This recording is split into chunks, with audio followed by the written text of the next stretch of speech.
Commander Kim Tae stood on the cracked rooftop of what used to be Seoul's tallest building. The air was thick with poison, and the sky glowed an ugly orange color.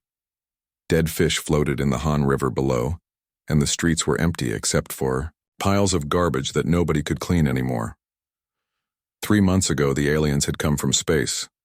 They called themselves the Galactic Council, and they had big ships that looked like floating cities. At first, everyone on Earth was excited. Finally, humanity would join the stars and meet other intelligent life forms. But the aliens did not come to welcome humanity. They came to judge them. Kim Tae remembered the day when the alien leader, a tall creature with blue skin and 4 arms, spoke to all of Earth through every television and radio. Its voice was cold and mechanical when it delivered the message. That changed everything. Your planet is dying because your species is too primitive to save it. We will rescue only those humans who show promise. Scientists, artists, leaders, and those with perfect genes will come with us. The rest will stay behind. We calculate that 7 billion of you are not worth saving. The selection process was cruel and fast. Alien machines scanned every human on Earth in just 2 weeks.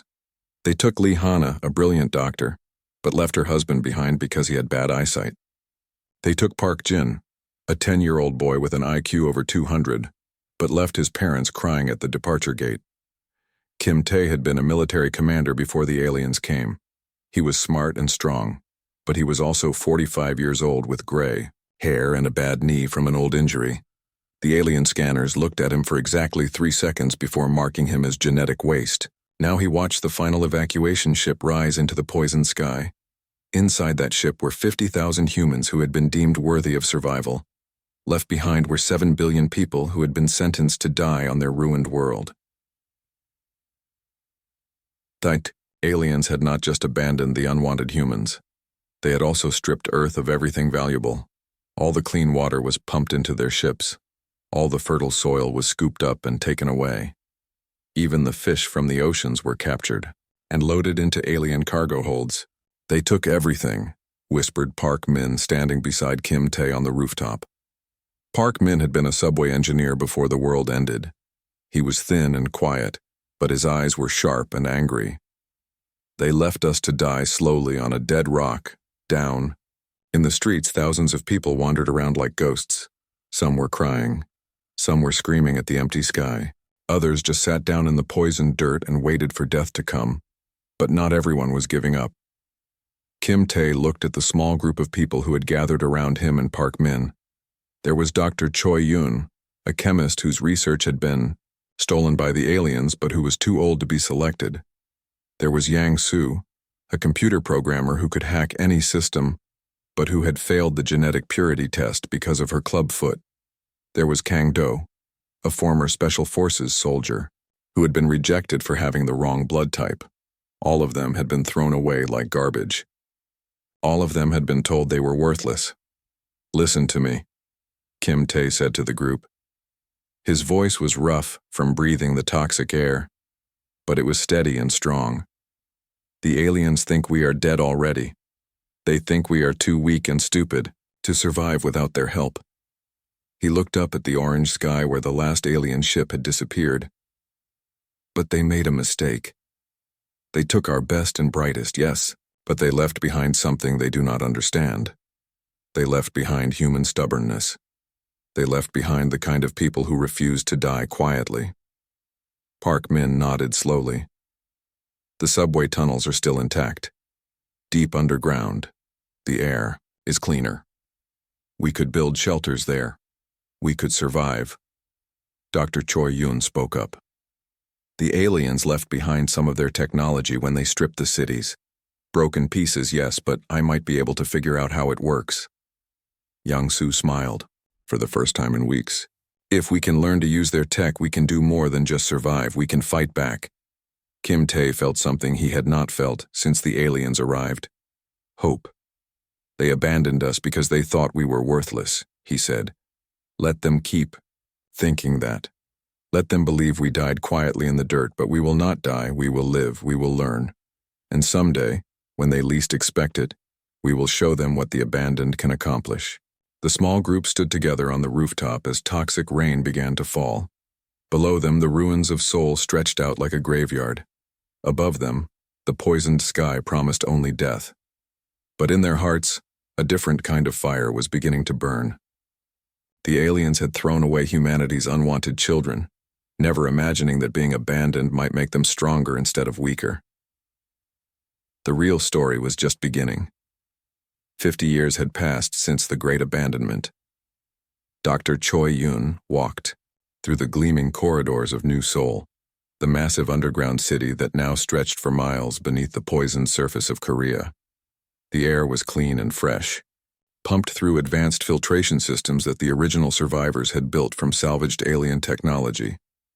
At 75 years old, Choi Yun had become one of the most respected scientists in the hidden human civilization.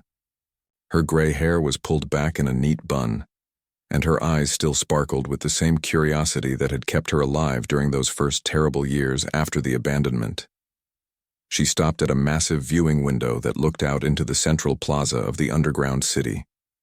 Thousands of people moved through the space, all of them descendants of the 7 billion humans that the Galactic Council had left to die. Children played in artificial gardens under soft LED lights that mimicked sunlight. Adults worked at clean, quiet jobs that would have seemed impossible in the old world. "Hard to believe this all started in subway tunnels," said Yang Su, joining Choi Yun at the window. Yang Su was now in her 70s, but she still moved with the quick energy of the computer programmer she had always been.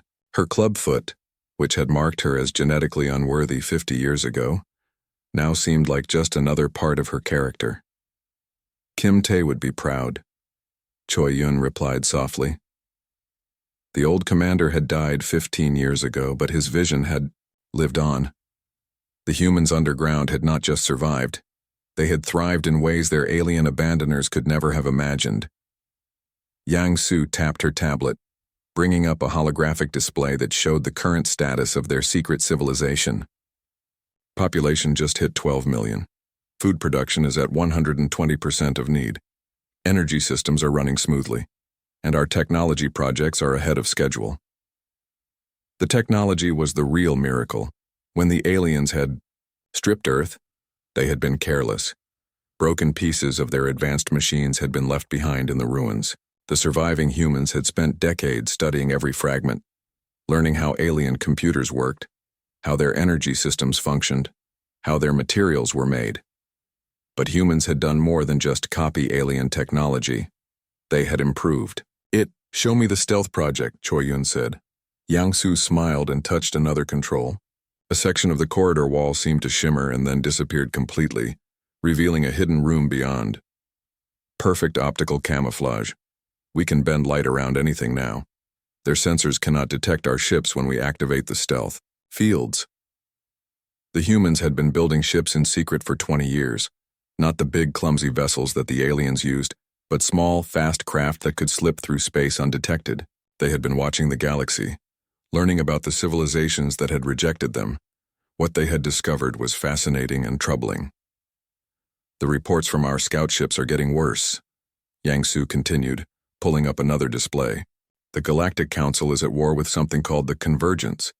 It is some kind of machine intelligence that wants to convert all organic life into digital code." Choi Yun studied the intelligence reports.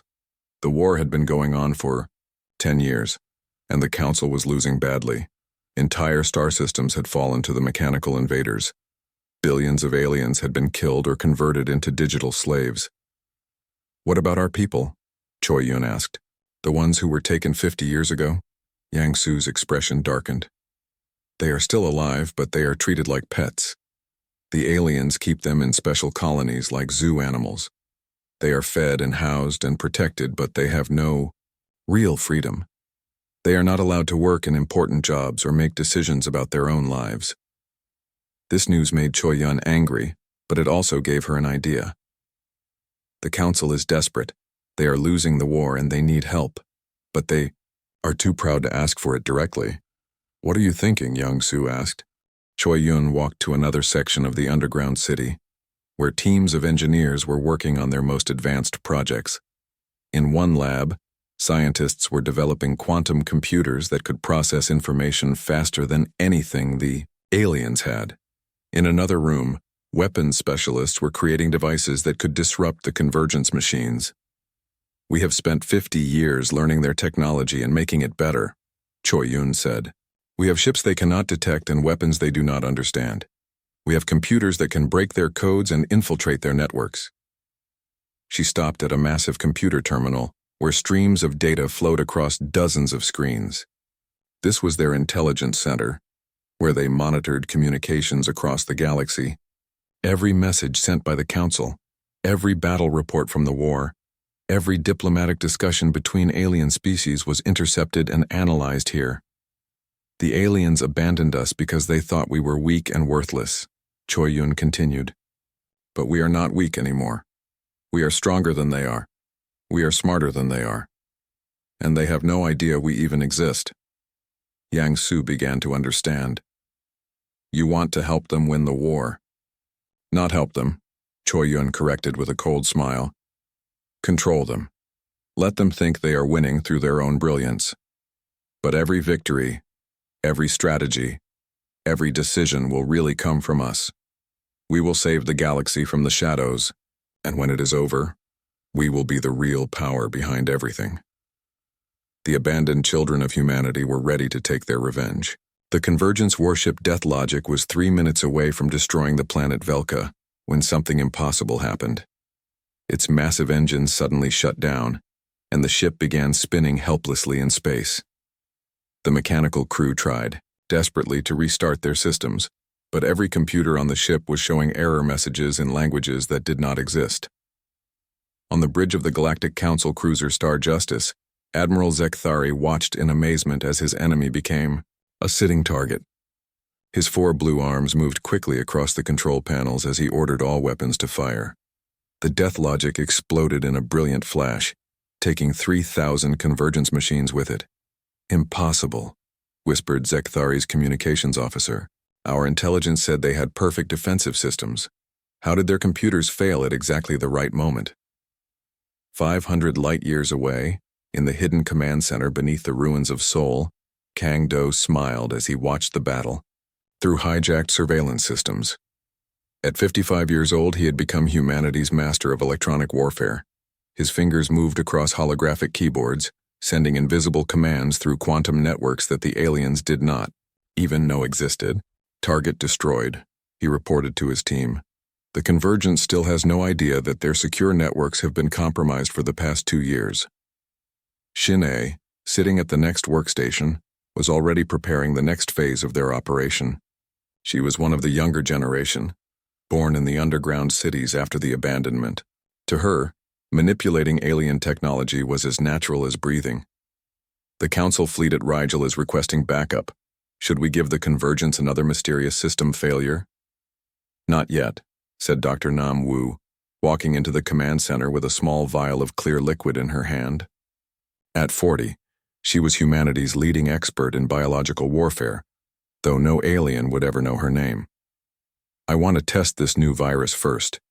It is designed specifically for Convergence biomechanical components."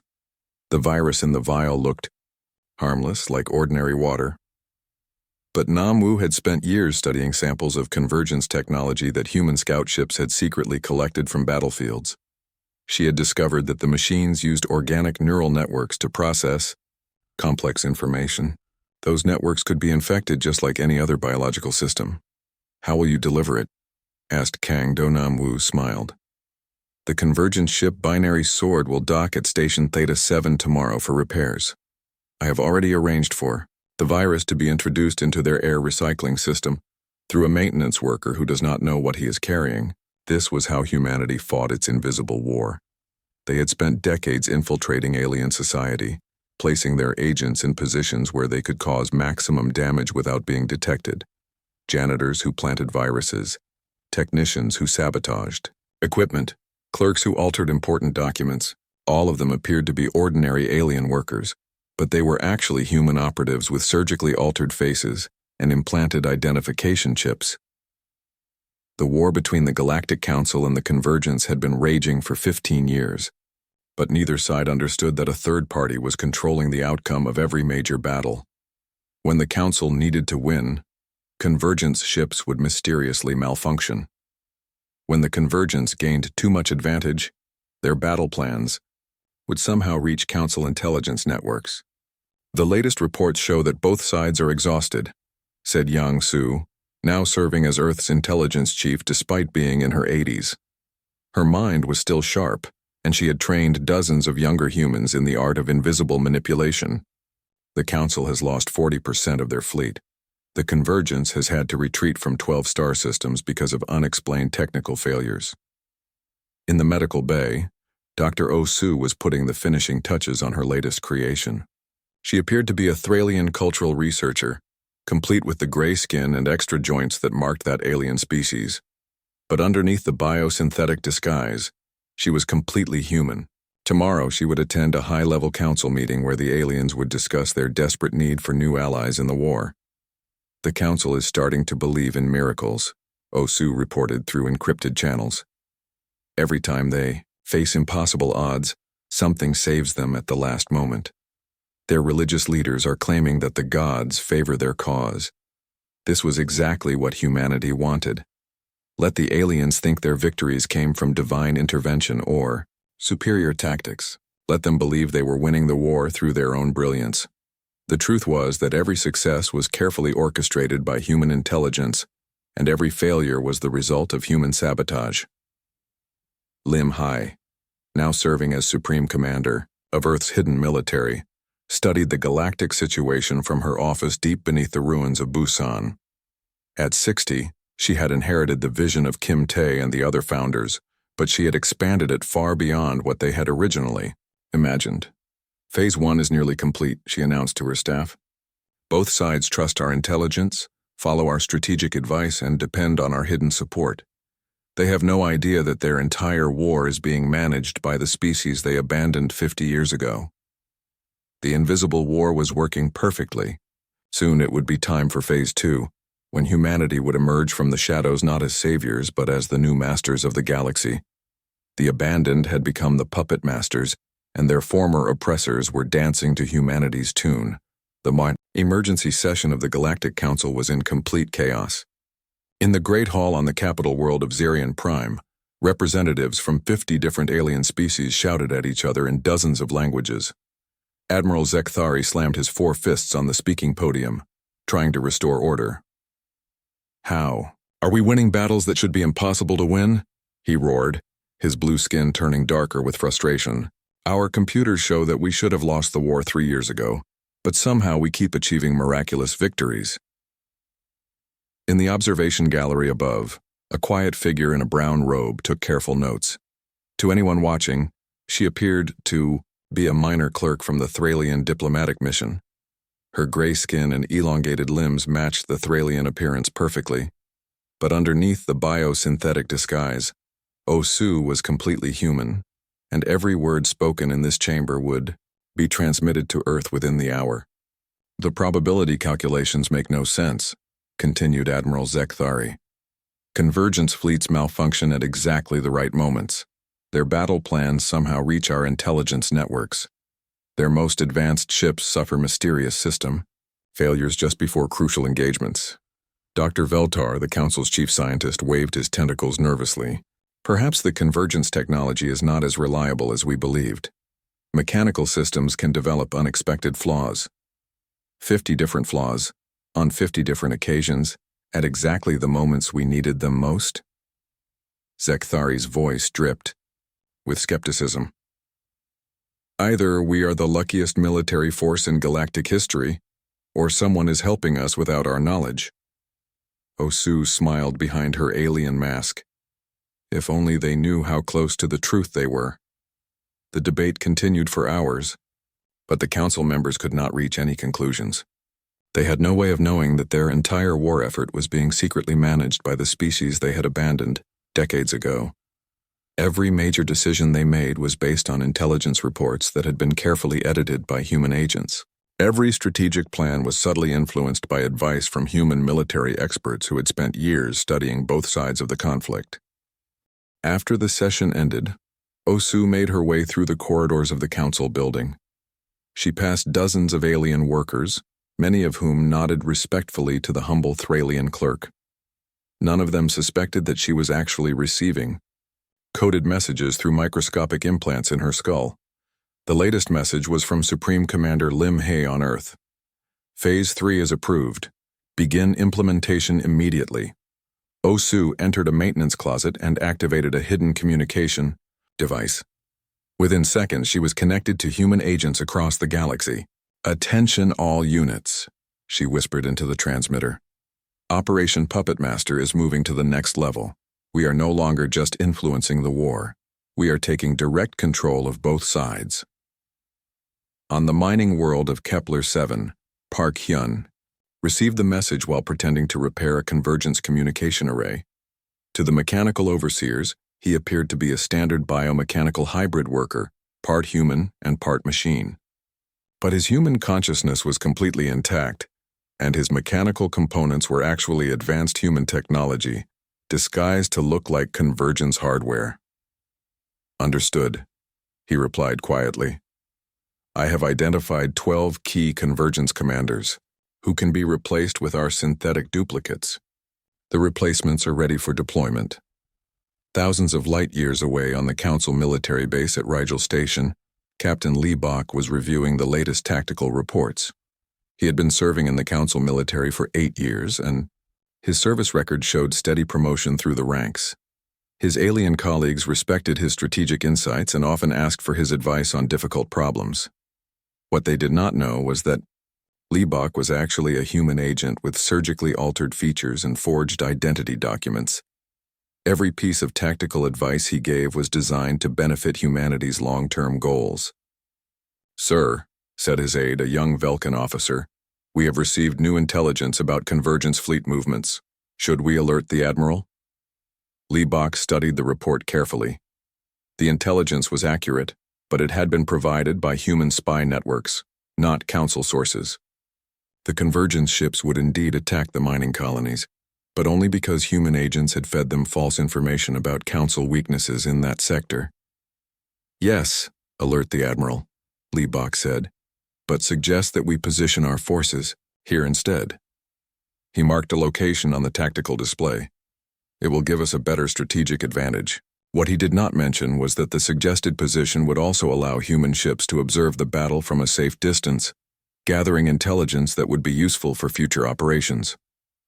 Back on Earth, Supreme Commander Lim Hay stood in the central command chamber, surrounded by holographic displays showing the entire galaxy. Red dots marked convergence positions, blue dots showed Council forces, and green dots represented human assets. The green dots were everywhere, scattered throughout both enemy and allied fleets. "Status report," she ordered.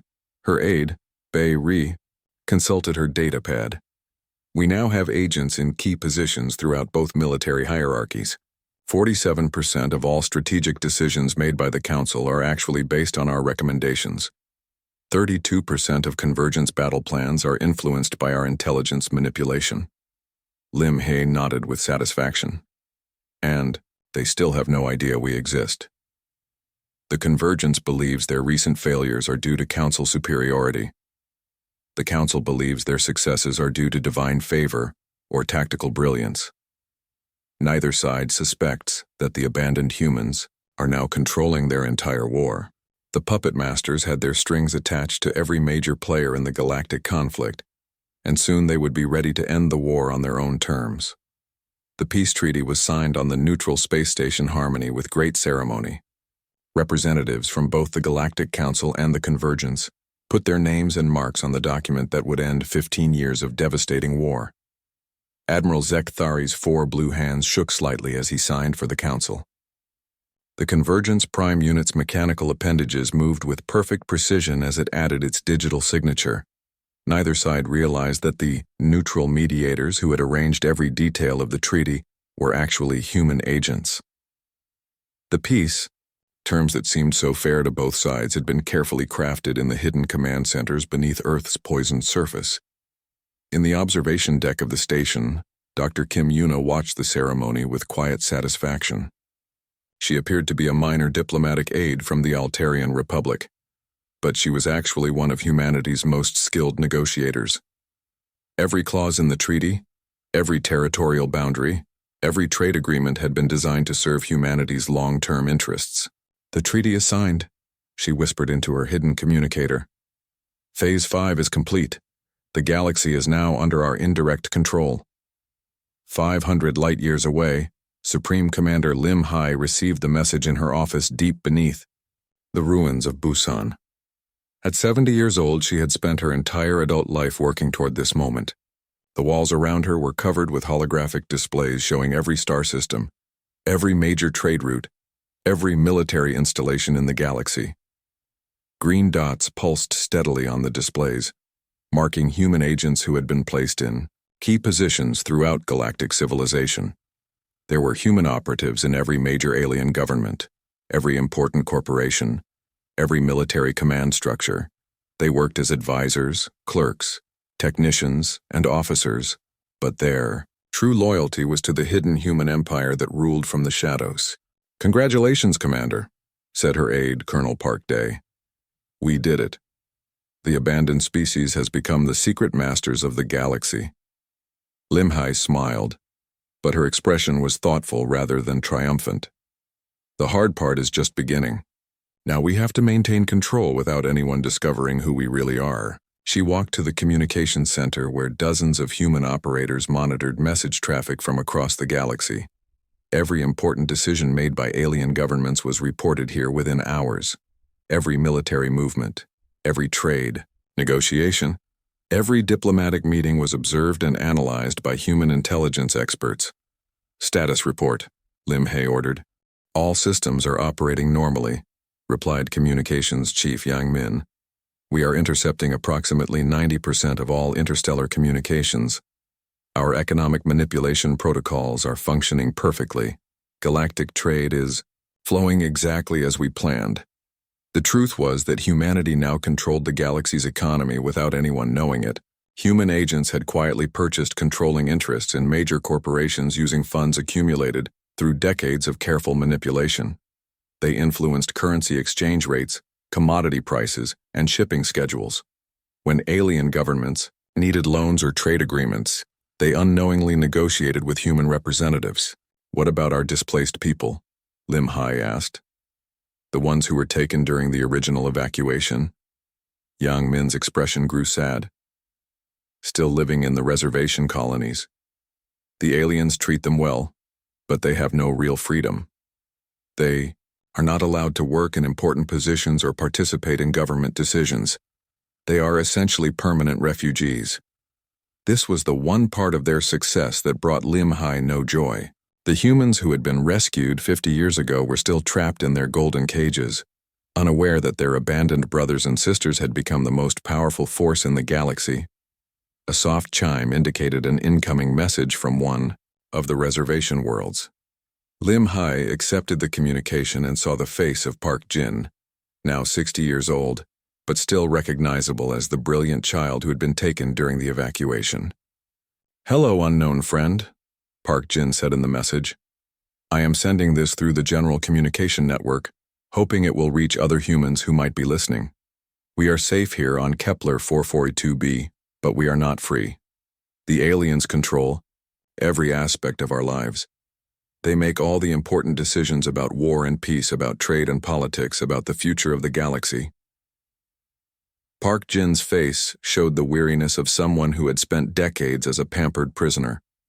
"Sometimes I wonder what happened to the people who were left behind on Earth. The aliens tell us they all died, but I hope some survived. I hope they found a way to build new lives somewhere." Lim Hai composed her reply carefully. It would be encrypted and routed through several relay stations to make it appear to come from another evacuated human. "We are still here," she wrote. "All of us. We learned to fly by falling. We learned to fight by being abandoned. We learned to rule by being forgotten. The people you mourn have become the guardians of the galaxy. We are the invisible hand that guides every decision, every policy, every treaty.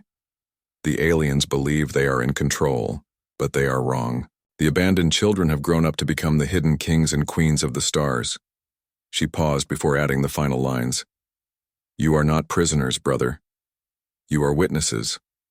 When the time is right, when the galaxy is finally stable and peaceful, we will reveal ourselves. Until then, watch for the signs. Humanity never left the stage. We just learned to work from behind the curtain. The message was sent through channels that would take months to reach its destination. But Lim, Hei knew it would arrive safely. The galaxy belonged to humanity now, and someday everyone would know it.